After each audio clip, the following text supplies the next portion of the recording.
Grabe. Yung init. Sobrang terek. Napakainit dito guys sa amin ngayon.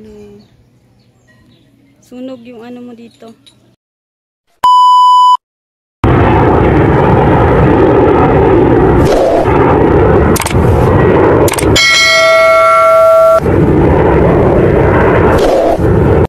Good morning guys. Ayan. Isang magandang umaga po sa ating lahat. Kumusta po ang lahat guys? Sobrang init po dito sa amin ngayon. Sobrang init dito sa Cebu. Ayan. So, dahil sa sobrang init, naisipan kong magluto ng talong, tortang talong sa araw. Sa araw ko siya iluluto. Try natin kung maluto siya. Wala lang, naisip ko lang. Babalatan ko muna yung guys, talong. Inano ko na lang siya nilaga ko muna siya para matanggal yung balat. Kasi pag hindi natin siya ilalaga or iihawin, siya, hindi matatanggal yung balat. Kaya kailangan tanggalin muna natin yung balat niya bago natin siya bago natin siya isalang, lulutuin. Pasensya na kayo sa ko ha. Wala yung ko kasi. Wala yung stand ng cellphone. Kaya, nagsasariling video na lang ako. Wala rin yung partner ko para siya sana kumuha sa akin ng video. So, ilagay natin muna dito. Bago natin siya iluto. Ilagay natin siya dyan. Sobrang init kasi dito ng panahon. So, gusto ko i-try kong magluto dyan sa may init kasi sobrang init. Kasi dati kasi nasubukan ko na kasing magluto doon sa Saudi, nung nasa Saudi pa lang ako. Nagluto ako ng tuyo sa labas. Gamit din ang araw, sikat ng araw kasi sobrang init din noon. Time na yon kaya naisipan ko magluto kasi bawal. Hindi kasi ako pwedeng magluto doon sa loob ng bahay kasi nga yung amoy ng tuyo ayaw ng amo ko. Kaya doon ako sa labas nagluto. Kaya kaya ngayon sabi ko ang init, sobrang init ng panahon. Sabi ko, try ko rin kaya ulit dito magluto ng tortang talong. Magluto ng tortang talong gamit itong init. Sa init tayo. Grabe, anong oras pa lang dito guys? Alas 8 pa lang ng umaga. Pero grabe, sobra na yung init dito sa Pinas. Ayan, kumusta yung mga nandito sa Pinas? Mainit ba dyan sa inyo? Dito sa amin, mainit. At yun na nga. Ito na naano ko na siya. Anuhin ko muna siya durugin ko muna siya guys. Para ma-mix yung egg.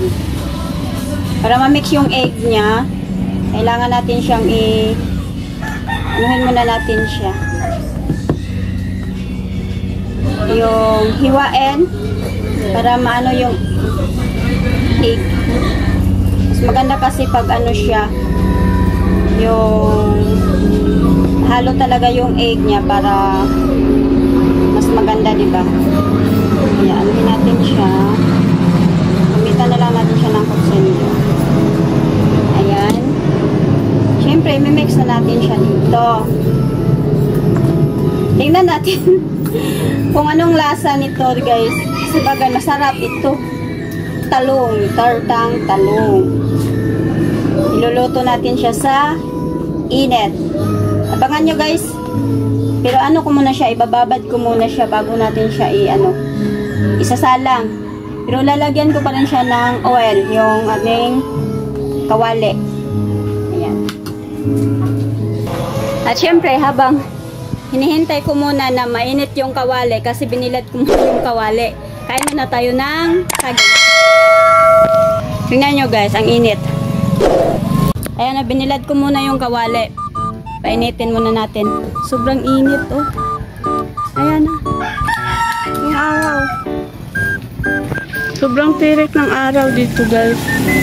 Ayan Sobrang tirik ng araw. Grabe. Yung init. Sobrang terek. Napakainit dito guys sa amin ngayon.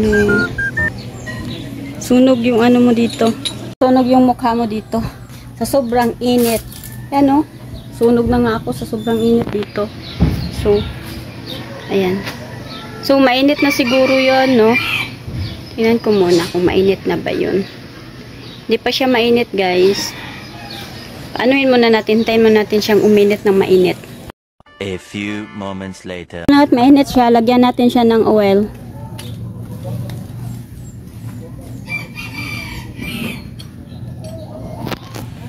Yan o. Natin yung talong. Nasa sariling sikap na lang ako kasi wala akong wala akong cameraman. Wala kasi dito yung cameraman ko kaya sariling sikap ko na lang to. Guys, this is your challenge. Sana mag-success yung challenge nyo sa akin. Ayan. Lagay ko yung itlog. Hindi na lang siguro, no? Baka hindi masyado maluto. Ayan.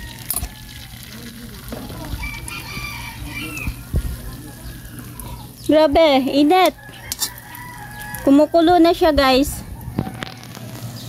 Takpan siguro natin, no? Tatakpan ko siya para ano siya, maluto. Hintayin lang natin siya ng few minutes. Kung anong itsura nito ngayon. Na-try ko talaga siya magluto noon nung nasa Saudi ako.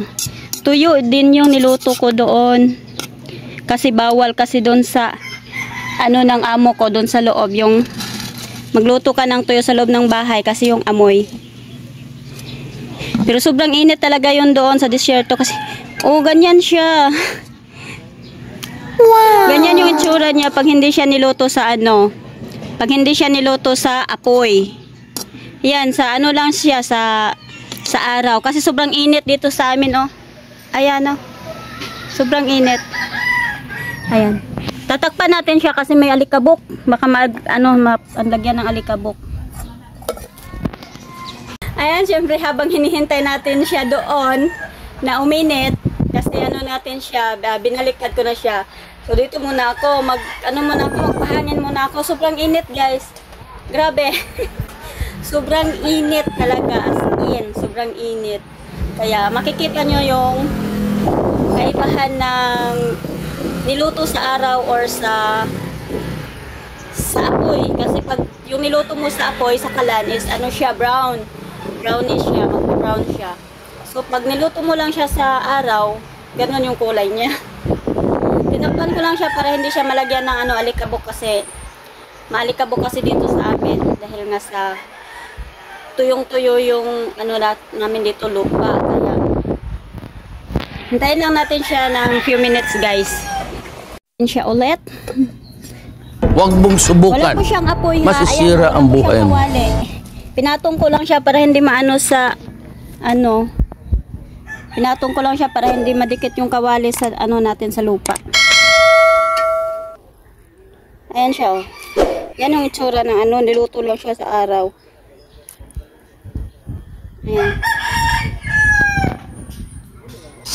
Dumikit yung itlog. Wala po siya itong apoy, ha. Baka sabihin nyo may apoy doon sa ilalim. Wala po siyang apoy sa ilalim. Ayan, oh. Pinatong ko lang yan siya sa timba. Alisin natin ulit. Pati yung takip na ng mainit siya sa araw. Ayan na siya, guys. Okay na siya. Pwede na natin siyang kunin. Ayan. Churing. Tingnan nyo yung kawali. Masyadong mainit. Kunin na natin siya kasi mainit na. Sobrang init talaga dito. As in. Ayan siya. Ayan. Ching! Ayan na po siya, guys. Lalagay natin siya sa lagayan. Ayan. Ching! Wow! Ayan na siya. Sarap! O, diba? O, ayan. Ayan na siya yung itsura niya. Hindi ito, hindi ito na Ganyan yung itsura niya pag hindi siya nalagay. Pag hindi siya luto sa sa apoy. Ayan. Ayan siya guys. Pero syempre, niluto muna natin yung talong. Kasi hindi naman yan siya mababalatan pag hindi siya hindi siya tawag nito. Iihawin mo na yung talong bago nyo siya balatan. Ayan.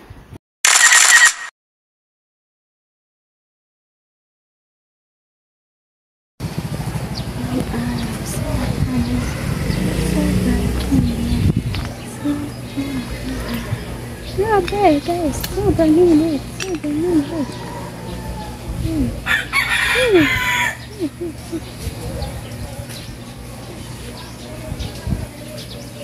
Yeah, yung araw. Tingnan niyo yung araw, guys. Diba? Sobrang siyang init. Tapos na tayong magluto ng talong with egg. Tawag doon, tortang talong. Tortang talong. Naisip ko lang kasi nga sobrang init dito. Sobra talagang init. Aga pa ha, alas 8 pa lang, sobrang init na as in. Kaya naisipan ko na magluto ng tortang talong sa araw. Kasi nung nasa Saudi kasi ako, naalala ko yung nasa Saudi ako, umorder ako online. Umorder ako sa online ng tuyo. Kasi nga yung namiss na natin yung tuyo.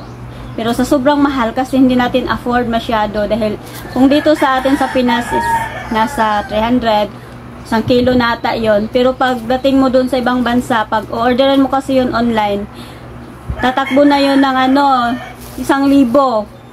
Kasi siyempre tayo nagtitipid.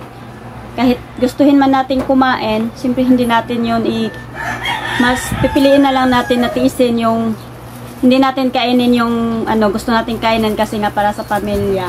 Kailangan natin magtipid. So that time, talaga ako kasi nga mahilig ako sa online. Kasi kailangan talaga natin, kahit nasa ibang bansa tayo, kailangan talaga natin yung pagkain ng mga, pagkain Pinoy. So, umorder ako online. Pinikit ko talaga yung presyo. Nasa 25 real. So, magkano na yun? 25 real sa Philippine money natin dito. Mahigit 1,000 na yun. Lang yan, 1/4. Bumili ako.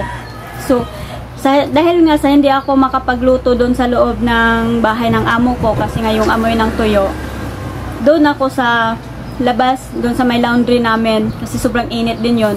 Yung time din yun na summer din yun, sobrang init talaga. Kasi pag sa Saudi, pag tag-init talaga doon, sobrang init kasi nga nasa disyerto kami. Nasa disyerto kasi kami. Kaya sabi ko, try ko nga magluto kasi paano ako makakain ng tuyo kung hindi ko gagawa ng paraan para makapagluto. Kaya yon, nilagay ko yung kawali doon sa labas. Nilagyan ko ng oil. Niluto ko siya. Sobrang init talaga. As in. So, nakaraos din ako, naluto din. Tinuro ko din yon sa isang kaibigan ko din na kasama ko rin sa agency noon. Nasa Saudi din siya, pero nasa nasa Jeddah.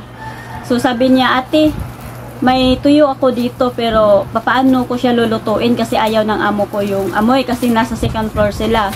Sabi ko, ilabas mo yung kawali mo, lagyan mo ng oil at painitin mo sa labas. Yun ang ginawa niya, pero bumaba talaga siya kasi doon siya sa ground floor nagluto kasi nasa 2nd floor sila walang space. Kailangan niya talagang bumaba. Doon sila sa, doon talaga siya sa ground floor. Niluto niya doon. Rin yung sa kanya is yung, tawag nito, yung maliliit na tuyo. Yung, tawag nito, yung bulinaw ata yun. Bulinaw. Yun, yung niluto niya. Naging success din yung ginawa niya. Tawa nga siya ng tawa. May video siya noon eh. Hindi ko kung na-upload niya yun. Yun. Tawa siya ng tawa. Sabi niya, ganito lang pala yung technique. So, pag OFW ka talaga, alam mo talaga yung mga paraan ng pagluluto para makakain ka na madiskarte lang talaga sa buhay pag nandun ka. Kailangan mo talaga yung diskarte talaga para makakain ka. Yun lang, share ko lang,